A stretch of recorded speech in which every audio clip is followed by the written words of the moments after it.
আমাদের মন্ত্রণালয় থেকে যতটুকু পারি আমরা হেল্প করবো স্থানীয়ভাবে।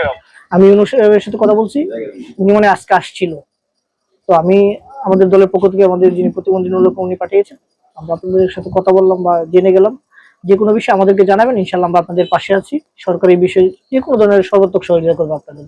যেহেতু আপনার দুইটা সন্তান, এটা অলরেডি তারা জানে যে আপনাদের আর্থিক অবস্থা সব বিষয়ে। আশা করি সরকারি বিষয়ে ব্যবস্থা নেবে। ঠিক আছে মন্ত্রী। হ্যালো, আসসালামু আলাইকুম। শুনেন, আমরা সকালবেলাও ফোন দিয়েছিলাম, বোধহয় আপনার সুযোগ কথা হয়েছিল।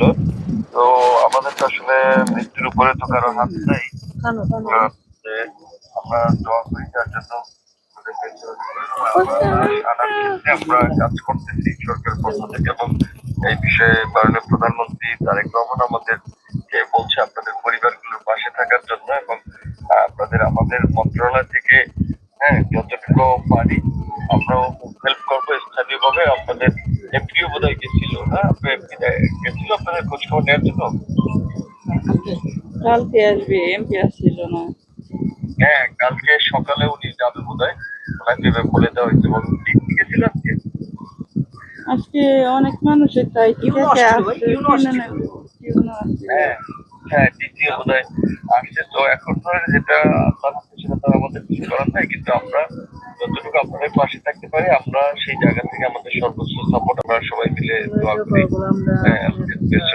আপনাদের পরিবারের উপরে আল্লাহ শান্তি দেবে, আমরা দোয়া করি। আর ওই যে আবহাওয়া গেছে আমার পক্ষ থেকে, যেহেতু আমরা ঢাকায়, তো নাম্বারটাও রাখেন, কোনো প্রয়োজন হলে যোগাযোগ করবেন।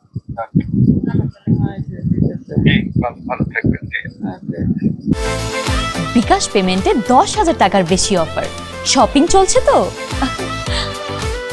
যেহেতু সরকারের লোক, আপনারা খোঁজ খবর নিয়ে আমরা সরকারি বিষয়ে সর্বোচ্চ পরিমাণ চেষ্টা করবো যাতে তার পাশে পরিবারের পাশে থাকা যায়। কালকে এই বিষয়ে আসার কথা কিছু ওনাকে সরকারিভাবে নির্দেশনা দিচ্ছি। তারপর আমি কিন্তু আসছিলাম, আমরা একই দলের বলে নূর ভাই আমাকে বলছে গণ অধিকার পরিষদের উচ্চতর পরিষদ সদস্য এবং গণমাধ্যম